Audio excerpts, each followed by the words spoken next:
منذ 4 سنوات نحن ما عندنا عيد ولا نعرف العيد، لأنه العيد هو عودتنا إلى أراضينا بعد خروج الاحتلال التركي ومرتزقته. هذا هو العيد الحقيقي بالنسبة لنا. 4 سنين مهجرين بالخيم والمخيمات على مرأى العالم أجمع، ولا حول ولا قوة. عيدنا هو عودتنا إلى أراضينا فقط. الحوش والله العظيم الحوش كلنا نجي لدون هنا، تجي التعاليد والهرجات تعرف هالمرة هذا. احنا يم المخيم مو عيد، ما نحس عيد إذا ما نرجع على أراضينا وأحبابنا وعندنا بنات وعندنا أهالي.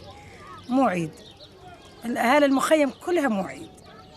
يعني تعرف العيد أهل المخيم هذا مو برضه وبيته ويعيد على أرضه طبعا.